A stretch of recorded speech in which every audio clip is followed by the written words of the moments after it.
Soy Gabriela Richard Rodríguez, soy psicóloga, trabajo en estos momentos en el Tribunal Administrativo Migratorio en Costa Rica. Quisiera agradecer a Alianza Movilidad por darme la oportunidad de ser parte de este curso y proceso de formación relacionado a protección de derechos humanos de las personas en movilidad en el marco de la pandemia COVID-19. Les voy a presentar en esta ocasión el tema a la cual se me indicó que colaborara y es la protección de los DESC, de los derechos económicos, sociales y culturales, así como ambientales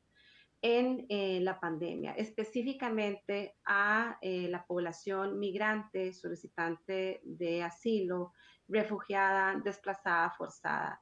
en estos momentos. La presentación está teniendo como objetivo, va a tener como objetivo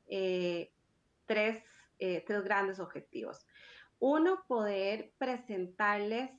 algunas recomendaciones emitidas bajo declaraciones, resoluciones, notas que han generado diversos organismos internacionales, así como el Sistema Interamericano de Derechos Humanos, recordándole a los estados las obligaciones de la protección de los derechos sin discriminación alguna en el marco de esta pandemia. También hablaremos de las afectaciones que específicamente algunas poblaciones en particular están teniendo debido a que se les han violentado sus derechos humanos o están siendo expuestas a que se puedan violentar sus derechos. Y analizar la importancia de la aplicación del control de convencionalidad por parte de los estados, por parte sobre todo de tomadores de decisión, específicamente las personas que trabajan con personas migrantes y solicitantes de protección internacional. Como primero, bueno, los derechos económicos, sociales y culturales y ambientales, que, bueno, lo incluye el Pacto Internacional de estos derechos, y voy a hacer referencia a un documento de la Observación General número 20, llamado La no discriminación y los derechos económicos, sociales y culturales. Específicamente, este documento desarrolla cómo interpretar el artículo 2 específicamente del Pacto Internacional de los Derechos Económicos, Sociales y Culturales. El pacto trata de que se creen, obliga a los estados a que se creen las condiciones que permitan a todas las personas de gozar de estos derechos sin discriminación alguna. También establece principios importantes para la realización efectiva de los DESC por parte de los estados, y también hace referencia que los derechos DESC están incluidos también en otros tratados internacionales ya de por sí. Entonces, le recuerda a los estados la obligación de tomar las medidas necesarias para el disfrute y goce máximo de estos derechos. Evidentemente, ante la pandemia COVID-19, el derecho a la salud es uno de los más importantes que incluye este pacto, así como el del seguro social para poder garantizar un efectivo goce pleno de la salud.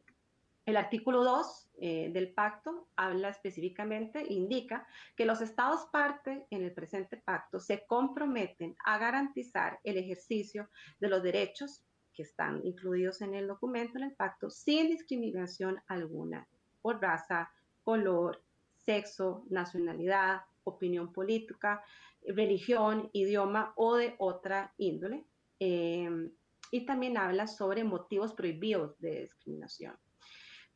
Habla también, incluye también que no puede haber discriminación también por otra condición social. Y bueno, ¿qué se refiere con otra condición social? El documento lo desarrolla y abstrayendo lo más importante es que otra condición social exige un planteamiento flexible que incluya otras formas de trato diferencial. la pandemia COVID-19 ha tenido afectaciones en todas las personas a nivel mundial. Sin embargo, no todas las personas se ven afectadas de la misma manera o son afectadas de la misma manera. A no todas las personas el tema COVID-19 pueden garantizar sus derechos de la misma manera que otros. Entonces, es importante, por eso, ya hago referencia a este documento, de poder tener claro la definición de discriminación, que es importante tomarla en cuenta a la hora del análisis del pacto. La observación general número 20 habla o caracteriza diferentes tipos de discriminación, como la discriminación formal, la discriminación sustantiva, la discriminación sistémica, en las cuales hablan este tipo de discriminación en que, bueno, la necesidad de que los estados revisen sus leyes, sus políticas,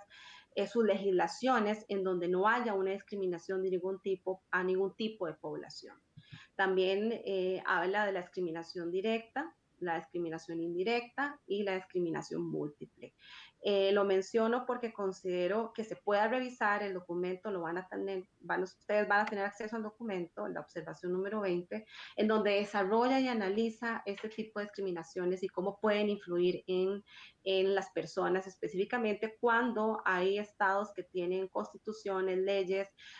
o se emitan nuevas políticas para poder mitigar el impacto del COVID-19, pero que se deben tomar en cuenta a las poblaciones en mayor condición de vulnerabilidad. Como dije al inicio, la idea es que puedan obtener información de los diferentes circulares, resoluciones y documentos que han sacado organismos internacionales, pero sobre todo el Sistema Interamericano de Derechos Humanos, haciéndole, recordando a los estados las obligaciones que tienen a partir de los compromisos adquiridos en diferentes convenios internacionales. Lo vieron y lo han podido identificar en el transcurso del curso, la situación que tenemos particular de nuestra región de las Américas, relacionado a la movilidad de personas es bastante impactante y ha aumentado muchísimo los últimos 10 años. Datos del ACNUR registraban que a finales del 2019 habían aproximadamente 79, casi 80 millones de personas desplazadas forzadas. De ese dato, más de 1 millón de estas personas eran personas desplazadas forzadas de Centroamérica y México a finales del 2019. Aproximadamente 215,000 personas refugiadas y solicitantes de asilo a finales del 2019 de esta región. Medio millón de refugiados provienen de Centroamérica y México en el mundo. Y bueno, desplazamiento forzado en el norte de Centroamérica. México también un país de destino de personas emigrantes y personas que buscan protección, registrada a finales del 2019 un total de 24,271 personas solicitantes solo en el 2019, sumándose un total de 70,609 a final de este año. También con una dinámica característica de población que viene del norte de Centroamérica,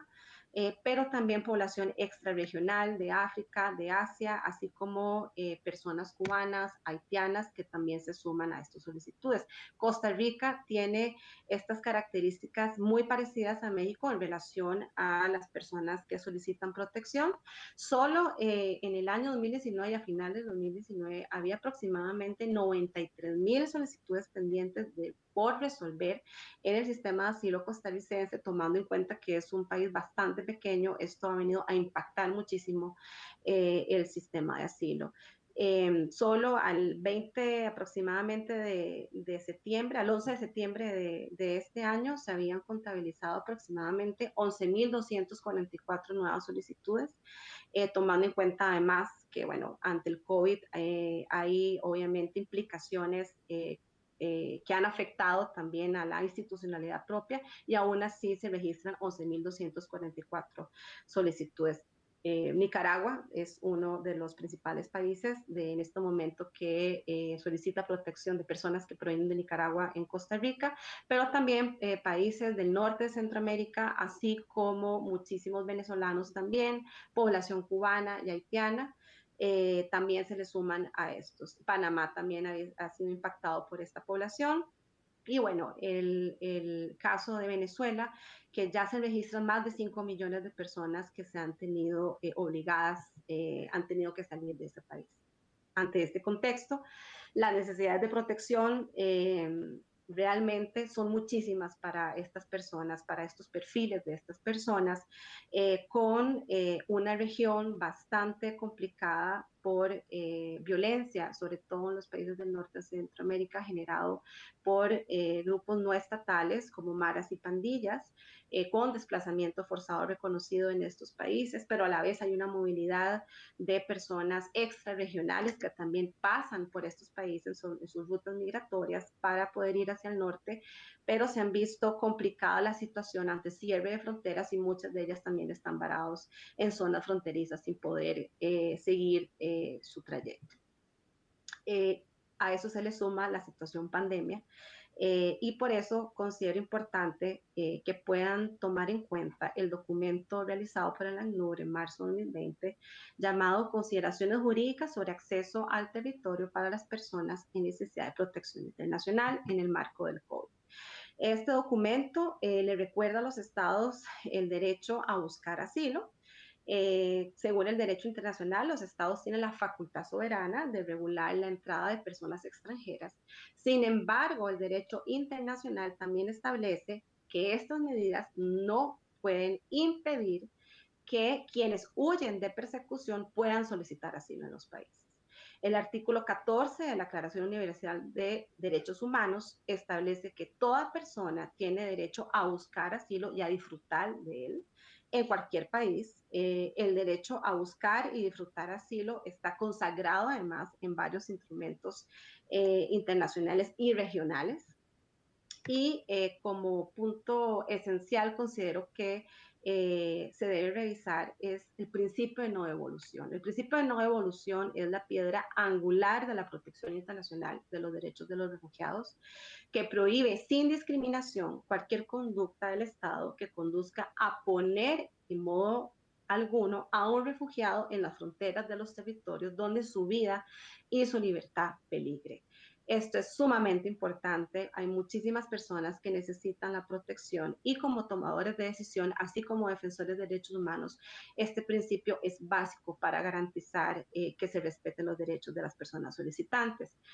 Los estados tienen el deber frente a las personas que se presentan a sus fronteras de examinar los casos específicamente y analizar el riesgo que esta persona o estas personas puedan tener si regresan a su país de origen.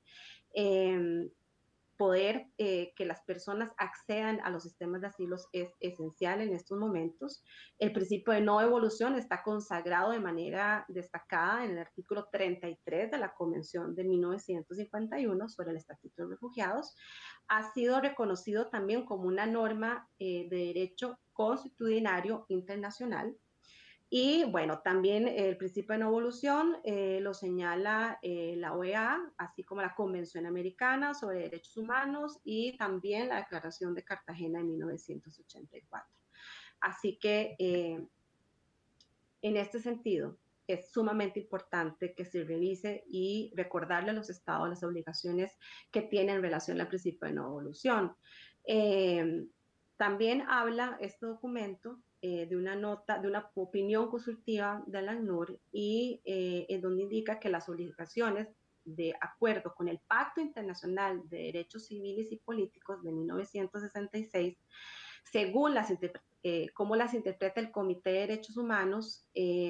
también abarca obligaciones de no extraditar, deportar, expulsar, ni trasladar a cualquier otra, de cualquier forma a una persona en la cual su vida corra algún peligro, ¿verdad? También señala el artículo 6 del derecho a la vida, el artículo 7 del derecho a ser libre de tortura o algún castigo cruel o trato inhumano o degradante del pacto. En este sentido, la provisión de devolver a un país en donde la persona corra algún peligro ante su vida es sumamente importante que los estados lo tomen en cuenta. Además, porque esto está establecido firmemente en muchísimos tratados regionales también de derechos humanos. Los estados tienen que tomar las medidas y tienen el derecho también de tomar las medidas necesarias para controlar la pandemia COVID-19. Sin embargo, no pueden violentar esos derechos. Estas medidas no pueden, no deben ser discriminatorias, ¿verdad? Necesarias, proporcionadas y razonables con el objeto de proteger la salud pública. Sin embargo, imponer una medida general para impedir la admisión de personas refugiadas o solicitantes de asilo o de otras nacionalidades sin evidencia de un riesgo para la salud y sin medida para proteger contra la devolución sería discriminatorio y contrario a las normas y estándares internacionales. Habla y hace referencia también el documento en relación a la detención de personas solicitantes de protección refugiadas o migrantes, que dicha detención no puede ser arbitraria y que tiene que ser coherente con las realidades de esas personas. Tienen que estar amparadas ante la ley. Las medidas no pueden derivar en negarles una oportunidad efectiva, como lo hemos dicho, en solicitar asilo, ya que no solo estaría en contravención con el derecho internacional, sino que pondría a estas personas en un estado de órbita, en un estado de inseguridad, de no poder tener acceso efectivo a la protección internacional y garantizando el principio de no evolución. Hago referencia también a una infografía bastante didáctica sobre el derecho a la salud que la Corte y el Comité DESC ha hecho y bueno, también van a tener acceso a la documentación y explica de manera muy didáctica el derecho a la salud y también de que este derecho, qué es lo que implica el tener un derecho efectivo a la salud. Otro documento que ha salido en el marco de la pandemia es la Declaración de la Corte Interamericana de Derechos Humanos, 120, el 9 de abril del 2020, COVID-19 y Derechos Humanos. En este documento, entre las cosas más importantes que destaco, es que de igual manera le indica a los estados que las medidas que se adopten para hacer frente a la pandemia no afecten y no restrinjan el goce y ejercicio de los derechos humanos de todas las personas, sin discriminación alguna. Señala que debe cuidarse que el uso de la fuerza para implementar las medidas de contención por parte de los funcionarios encargados del cumplimiento de la ley se ajuste a los principios de absoluta necesidad, proporcionalidad y precaución, de acuerdo a la jurisprudencia de la Corte Interamericana. También habla sobre los derechos económicos, sociales, culturales y ambientales que deben ser garantizados en el marco también de la pandemia y que no pueden verse afectados. Específicamente caracteriza a las poblaciones en condición de vulnerabilidad o mayor condición de vulnerabilidad y entre ellas las personas migrantes, refugiadas y los apátridas. Otro documento es la resolución 1-2020, Pandemia y Derechos Humanos en las Américas, un documento que recomiendo que lo puedan revisar a profundidad, es un poco extenso, van a tener acceso al documento. Sin embargo, desarrolla muy bien y le recuerda a los estados las obligaciones que tienen debido a que se han comprometido a la ratificación de los diferentes convenios a la protección de derechos humanos fundamentales. Entre las cosas más importantes, habla de las Américas en sí, de la situación complicada en estos momentos de las poblaciones, movilidad, pero también de que muchos países en nuestra región se están viendo afectados por diversas situaciones sociales y políticas complicadas, en la cual por eso hace referencia a la comisión, la que saca esa resolución es la comisión le recuerda a los estados la situación de las Américas en general. Es importante este documento que define que no todas las personas se ven afectadas de la misma manera y específicamente la necesidad que los estados puedan hacer medidas tomando en cuenta el impacto diferenciado que tienen estas poblaciones, entre ellas las poblaciones migrantes, refugiadas y solicitantes de protección. También el que se puedan proteger los derechos económicos, sociales y culturales y ambientales, que puedan haber sistemas de salud que permitan el acceso a la salud, el acceso a tratamiento, a seguro social de poblaciones que están en mayor condición de vulnerabilidad. Entre ellos, bueno, habla el derecho humano a la salud, y la importancia, además, que ante esta pandemia también hay otros derechos de los DESCA, que pueden verse afectados, como el derecho al trabajo, a la vivienda, a la alimentación, al agua, como parte esencial de nuestras vidas, y que es necesario que se tomen las medidas para que estos derechos no se vean afectados. Los grupos en situación de especial vulnerabilidad habla de la necesidad de que las medidas tengan que ser adecuadas para proteger el derecho a la vida, a la salud y a la integridad personal de las personas que se encuentren en las jurisdicciones de los países. Estas deben ser apegadas al respeto irrestricto de los estándares interamericanos e internacionales en materia de derechos humanos y en el marco de su universalidad, interdependencia, invisibilidad y transversalidad, particularmente de los DESCA. También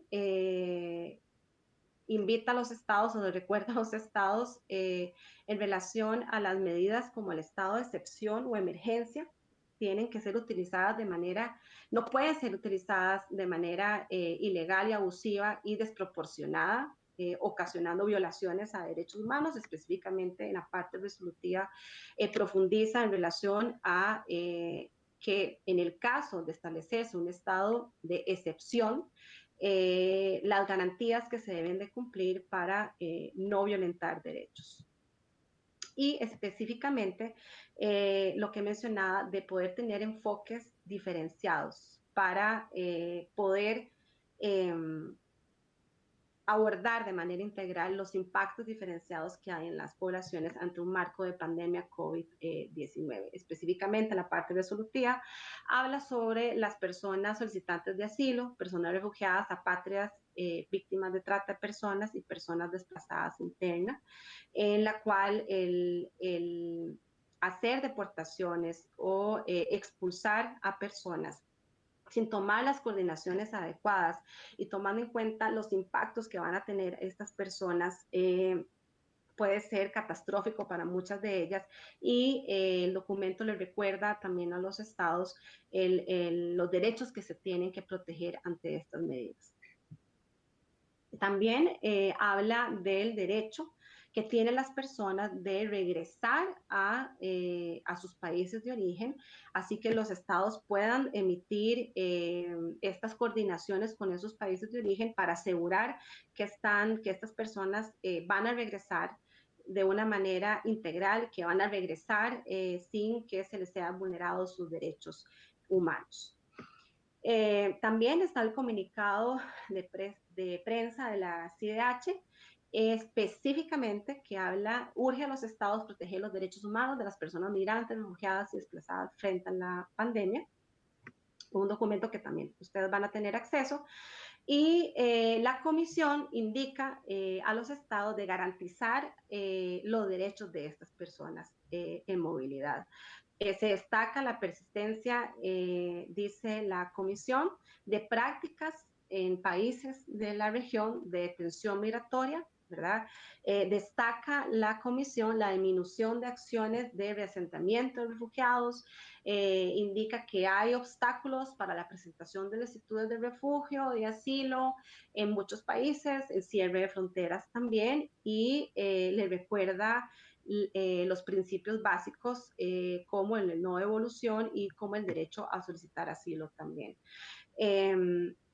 Recuerda los principios interamericanos sobre los derechos humanos de todas las personas migrantes, refugiadas, apátridas y víctimas de trata de personas, un documento bastante importante que también van a tener acceso, y indica que a la comisión le preocupa los impactos de las medidas de cierre de fronteras, que muchos países en nuestra región han hecho cierre de fronteras y específicamente habla sobre el impacto que esto podría tener en países de América Central y también en la situación de Venezuela.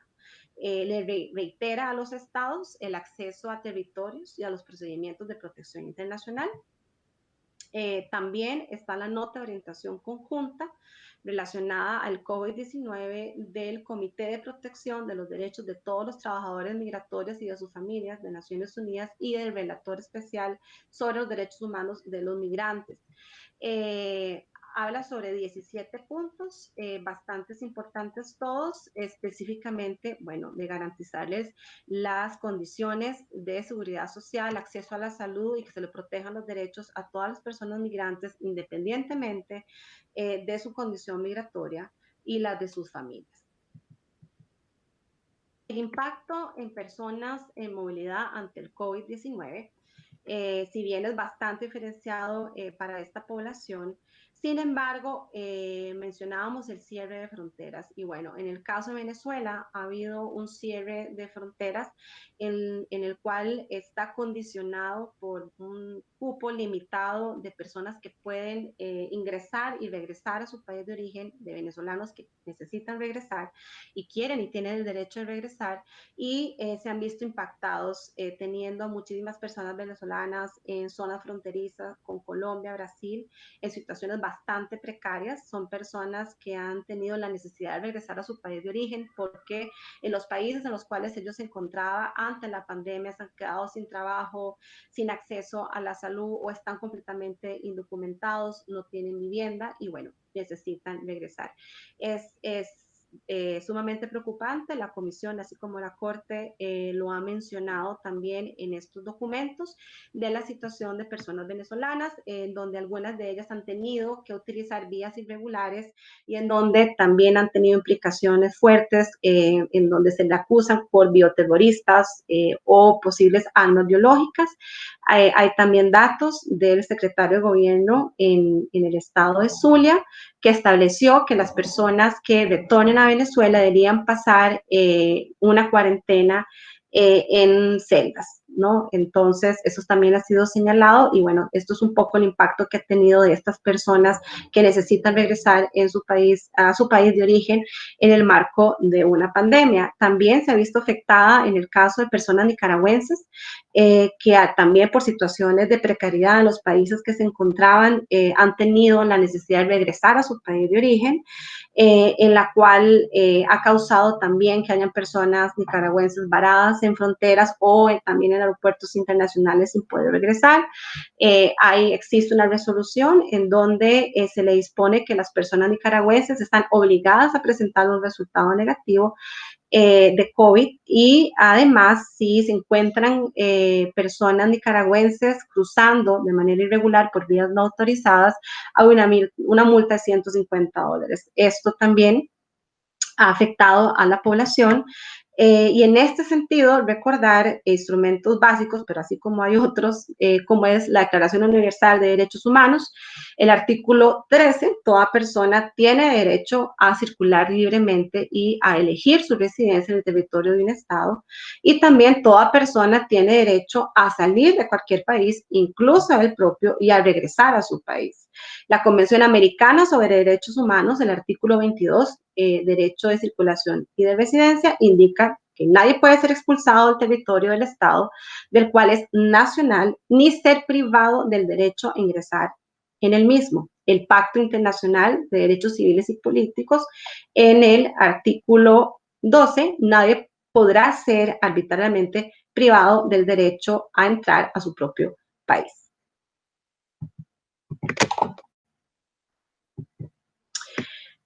Exponiendo y haciendo mención de los diferentes circulares, resoluciones, declaraciones, instrumentos que se le ha recordado a los estados en parte también del Sistema Interamericano de Derechos Humanos, quería referirme específicamente de la importancia de poder aplicar control de convencionalidad. de los 35 estados miembros de la OEA, 23 son estados parte de la Convención Americana y entre ellos 20 han aceptado la competencia contenciosa de la Corte IDH. Dos grupos de estados comprometidos de manera diferente respecto a la Convención, así como en lo que concierne al Sistema Interamericano de Derechos Humanos. El primero de los grupos son los estados miembros de la OEA, que no son parte de la convención y que en consecuencia tienen una relación exclusiva con la Comisión Interamericana, la que recibe y examina las peticiones sobre alegadas violaciones de derechos humanos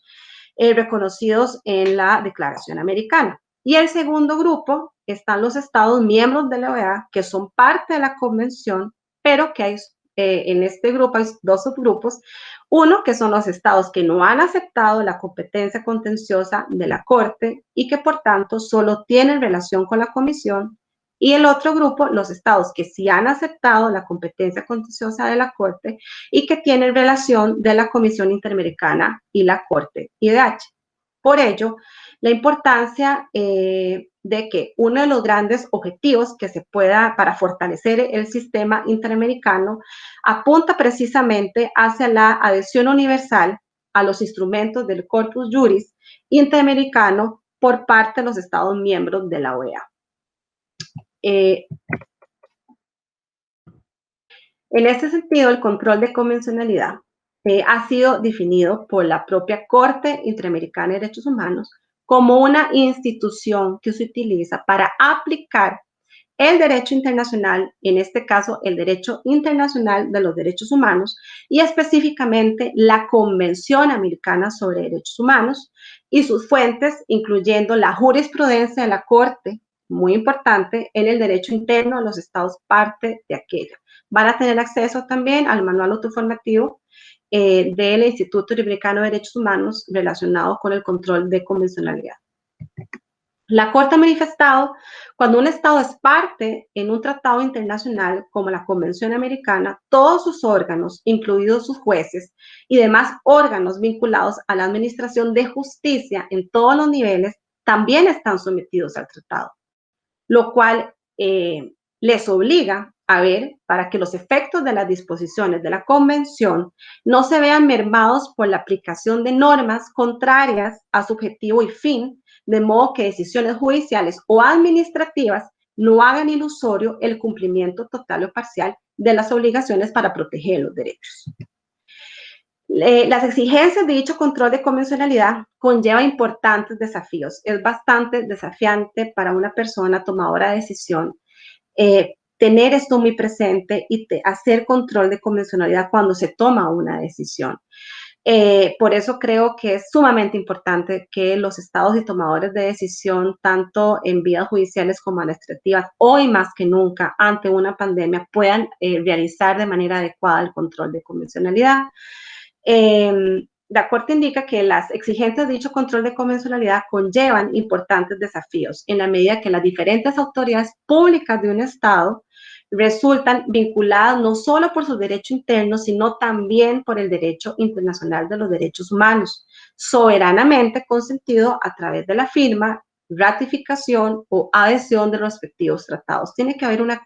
congruencia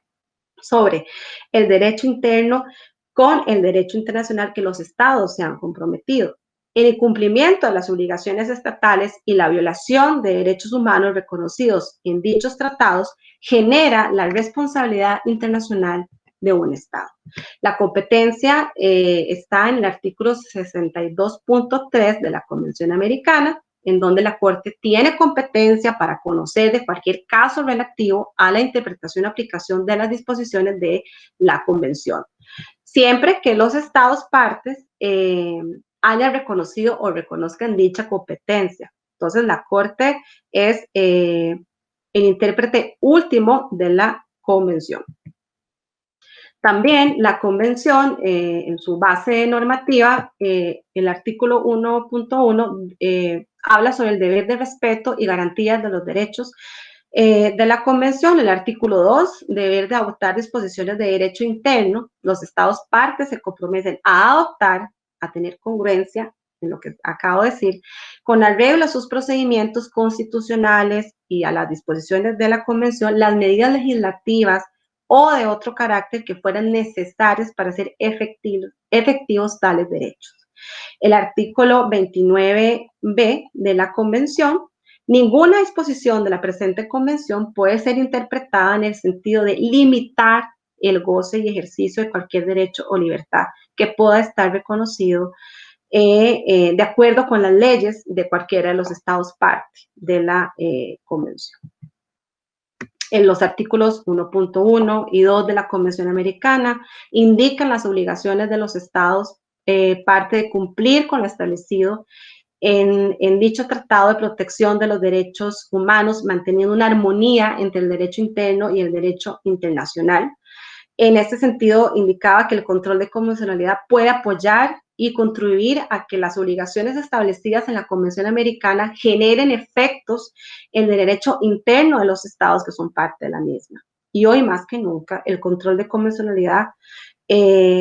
puede ser una herramienta eficaz para brindar una efectiva protección a los derechos, sobre todo relacionados a los derechos de las poblaciones en mayor condición de vulnerabilidad, como son las personas migrantes, refugiadas, solicitantes de asilo, desplazadas forzadas que tenemos en la región. Las personas en movilidad deben de ser atendidas de una manera integral que tomen en cuenta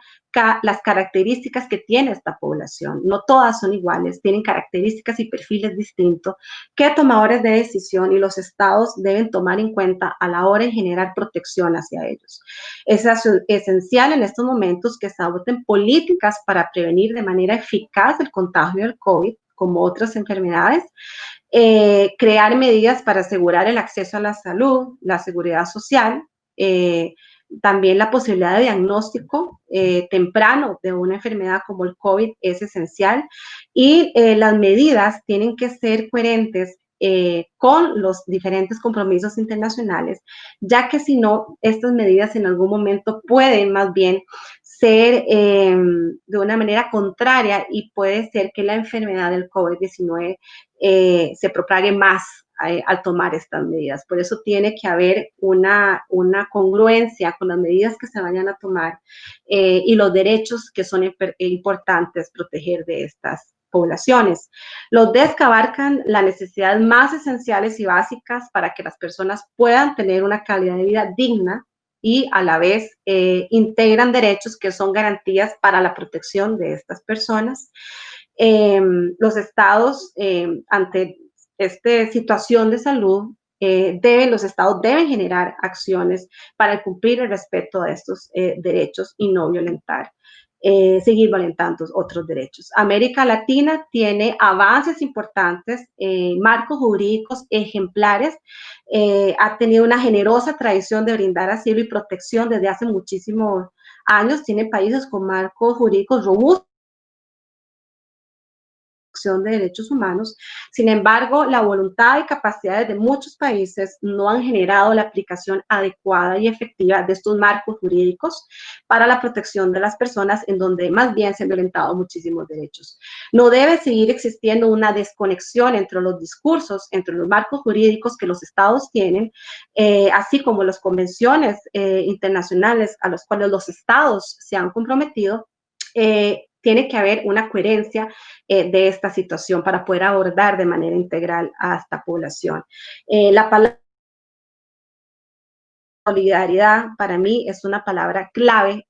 ante esta situación de COVID-19, sobre todo en las personas y en las poblaciones de mayor condición de vulnerabilidad. Es importante que haya una sensibilización, pero además que haya un acceso efectivo a la justicia de estas poblaciones. Y ahí es donde las funcionarias, las y los funcionarios de instituciones encargados de tomar decisiones, los defensores de derechos humanos, la sociedad civil, tiene que recordarle también a los estados y tienen que estar revisando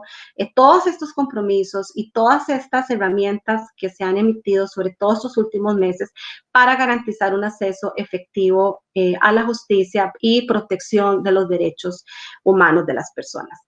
Gracias.